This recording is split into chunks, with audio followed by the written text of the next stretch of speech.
4月の購入本の紹介動画です。もう4月も後半に入り、やりたいことは山積みなのにやれないまま4月が終わろうとしている感じです。まあそんな中、なんとか購入本の紹介だけはやらないといけないなと思ってこうやって撮影しています。で、今月はこちらの7冊を購入しました。こうやって見てみると、初めて読む作家もいながら、これまでに読んできた作家が多いラインナップになったのかなっていう感じがしています。で、あと今月は読書エッセイや小説を書くっていう自分の視点から選んだものが多くあるような感じですね。はい。それでは順番に紹介していきます。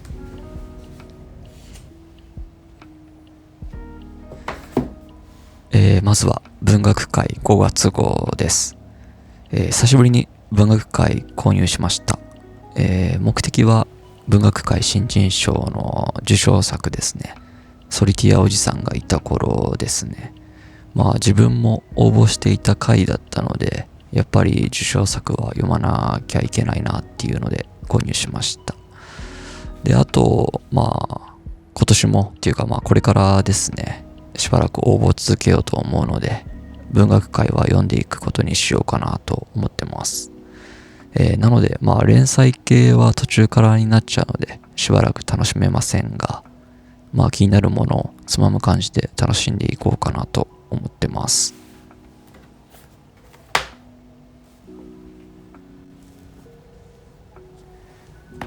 続いてが、ニコルソン・ベイカーの You and I ですね。こちらの本は、ノートに投稿している読書感想のスタイルを迷っている時期に、スタイルっていうか目指すべき方向性っていうんですかね。立派な書評を目指すのかどうかみたいなところに少し悩んでいて、で、そういった時に AI に読書感想の書き方について相談していた時期があって、で、その回答の中にこの本が出てきて、とりあえず読んでみようと思って購入しました。では、紹介文ちょっと長いんですけど、読んでみます。1989年夏、かつて教わった作家ドナルド・バーセルミの訃報に接し、落ち込んだ著者はニューヨーカー紙に追悼文を送ろうとする。だがアップダイクがナボコフのために書いた追悼文よりもいいものを書こうとして挫折。敬愛するアップダイクが亡くなった時に同じことになっては立ち直れないと思い、彼についてのエッセイを書くことを思いつく。存命で人気のある大御所について書くことにおじけつきながら、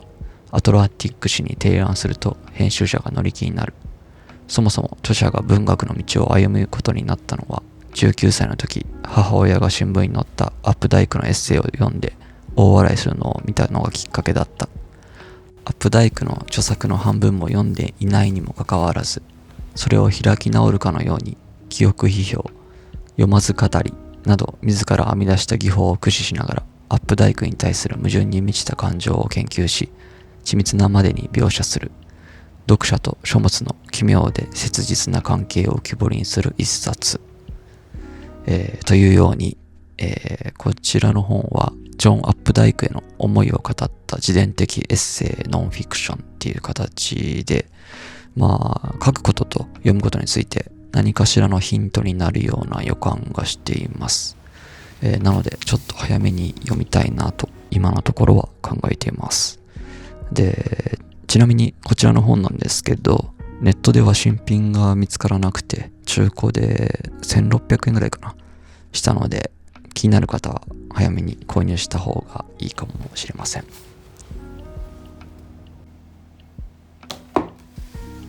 続いてが堀江俊之さんの定型外郵便です。こちらもさっきと同様に、読書感想関連で AI に質問しているときに、堀江さんのエッセイがいいっていう回答があって、そこから探してみて買った一冊です。で、堀江さんの作品はまだ一冊も読んだことがなかったので、読んでみようっていう気になったのも大きかったですね。では紹介文読んでみます。日常に潜む美は虚飾がなく唐突で鮮やかな色を残す。パリの渋滞に巻き込まれた末に出会ったルネ・ロビエスの画集、ローラン・サンのシャネル城の肖像があしらわれた悲しみよこんにちはに内包された一編の詩。ふと立ち寄った展覧会でミロの無双の深さに酩酊状態に陥り、約束を忘れてしまった学生時代の思い出。一さじのおかしみとともに浮かび上がる景色が愛おしい珠玉のエッセイ集。ということで、堀江さんは今回初めて知った作家さんでした。で、調べてみたら2001年に熊野式石っていう作品で芥川賞を受賞されてたんですね。で、こちらのエッセイなんですけれど、日常の出来事を書いている感じなので、読書エッセイだけでなく定期的に書いている日記の参考にもなるのかなっていうふうに思ってます。続いてが村上春樹さんの約束された場所でアンダーグラウンド2です。前作ですね、村上春樹さんが地下鉄サリン事件の被害者などの関係者にインタビューしたノンフィクション本アンダーグラウンドを読み終えて、視聴者の方に続編ですね、こちらの本約束された場所でがあることと、そしてこの本が良かったっていう話を聞いて購入しました。紹介文読んでみます。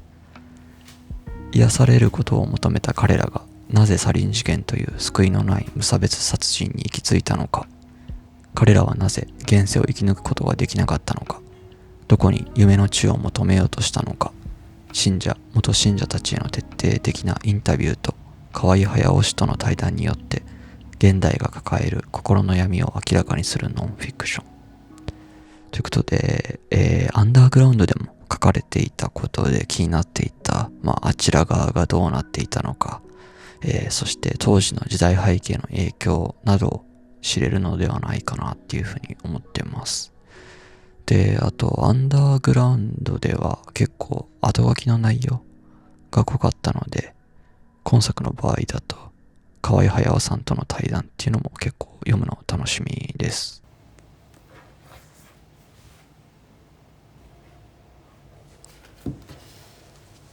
続いてが三島由紀夫の美しい星です。三島由紀夫の SF 小説で、なんかの本を読んでた時にこの作品を知って面白そうだなと思って、とりあえず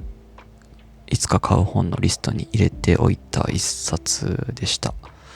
では紹介文読んでみます。大杉家には秘密ができた。一家全員宇宙人だと自覚したのだ。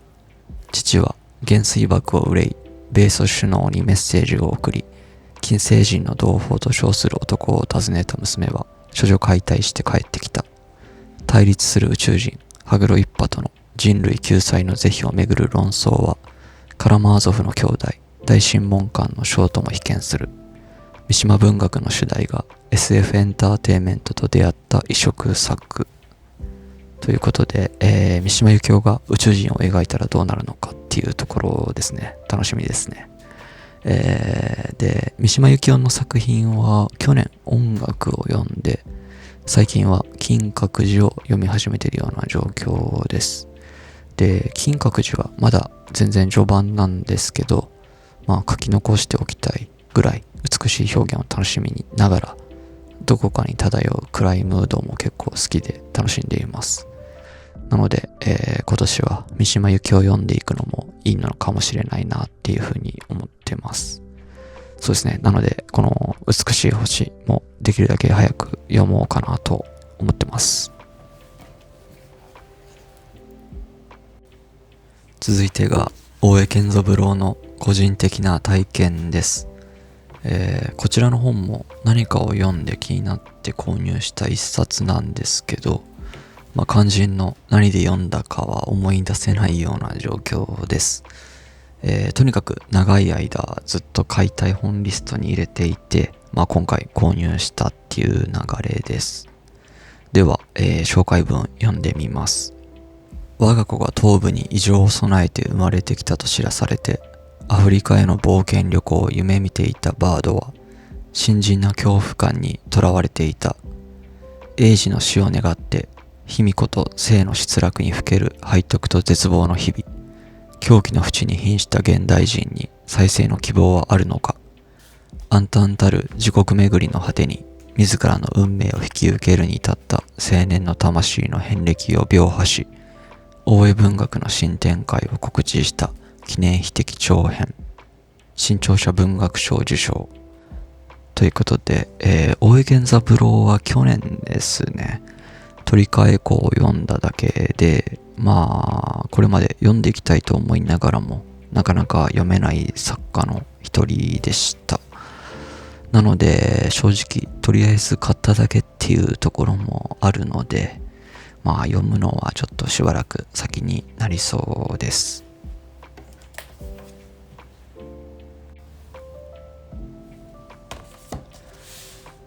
続いてがポール・オースターのバウムガードナーです。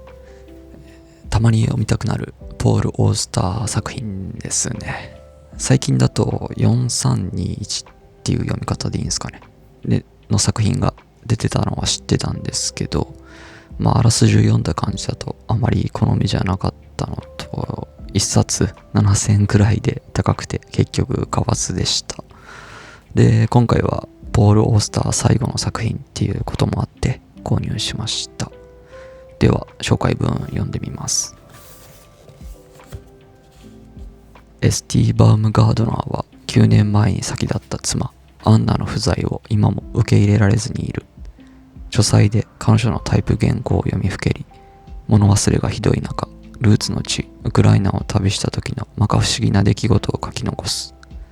そんな彼に音調が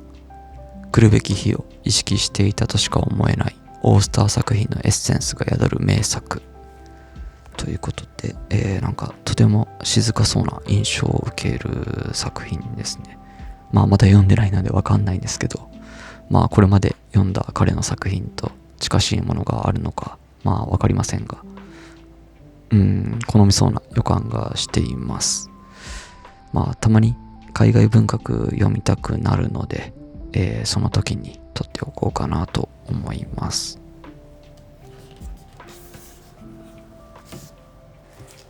以上4月はこちらの7冊を購入しました。少し買いすぎた感じがあります。で、今月は書くことを意識して買った本が多かったかなっていう印象ですね。なんだかんだ読み続けている間に少し自分も変化してきたのかなっていう気がしています。これからインプットとアウトプットがうまく噛み合ってくれることを祈って、読んで書いてをやっていきたいなっていうふうに考えています。以上、4月の購入本の紹介でした。最後までご視聴ありがとうございました。